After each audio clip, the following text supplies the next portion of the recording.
The scientific community, led by NIH, Fauci and Collins, really went on an attempt to deflect, and I think you heard that in the hearing, to deflect anyone talking about the possibility that this could have come from the lab. We have no further evidence of wet market, as Radcliffe said, and we have substantial evidence that this most likely came from the lab.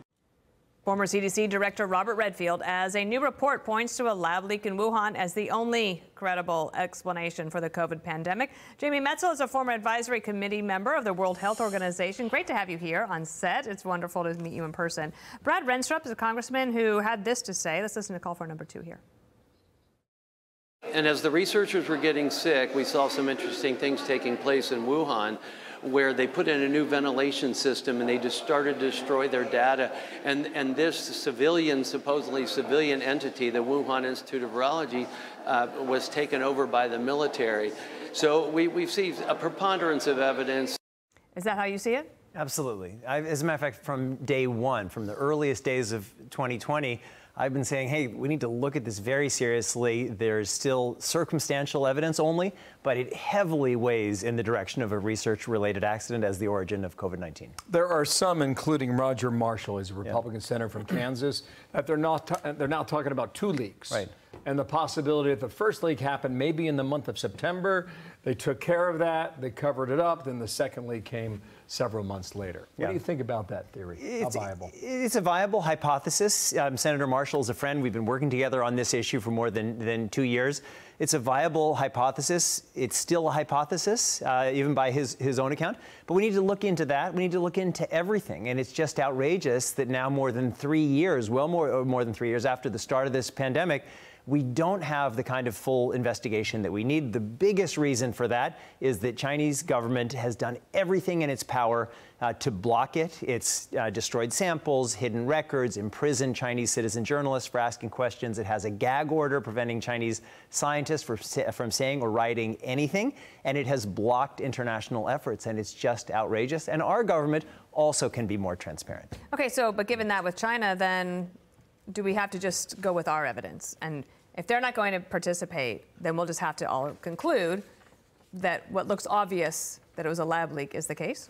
Well, I think certainly that is my view, that it looks most likely like a lab leak or a research-related accident. We need to dig into all of the available evidence, certainly our evidence. We need to do everything possible, look under every rock, because unless we understand what went wrong. You're just saying that we're not going to get to do that. Well, we'll get China. some.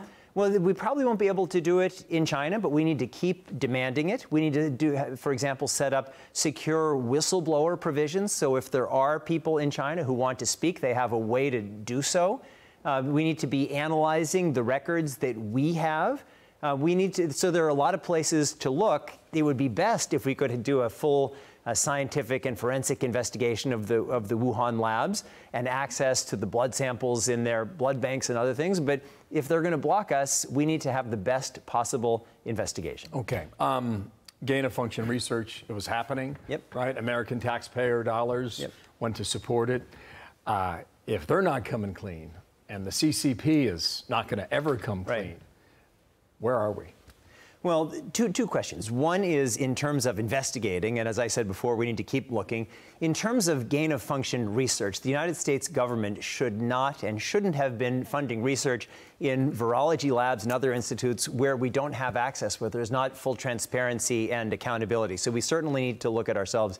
In terms of gain-of-function research going forward, the term gain-of-function, it's a little bit fuzzy and different people have different definitions of it, but certainly we need very strong restrictions on gain-of-function on pathogens with pandemic potential. And that's a problem. I would totally agree with you for the future, but now we're talking about trying to figure out what happened to us. But the two things are connected. If we want to say, well, we're imagining a safer future based on principles of transparency and accountability, there's no way we can build that future if we don't have transparency and accountability for what has happened to date. And that has to do with China, and it also has to do with ourselves. I just wonder if we're ever going to get there.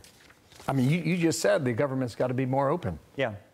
So what I'm saying is they're tough to move. Our government and the Chinese government, but we need to do absolutely everything possible. If we just say, hey, this is going to be impossible, let's stop investigating, we certainly won't find the answer. Yeah, we need to do everything possible, and then we'll get more information, and we're already getting more information. These hearings that are happening in the United States Congress, those are really positive. These reports that are coming out, those are positive. It's not going to be maybe that we jump, make huge leaps all at once, but little by little, we're making progress. Okay.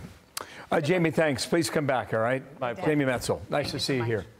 I'm Steve Ducey. I'm Brian Kilmeade. And I'm Ainsley Earhart. And click here to subscribe to the Fox News YouTube page to catch our hottest interviews and most compelling analysis.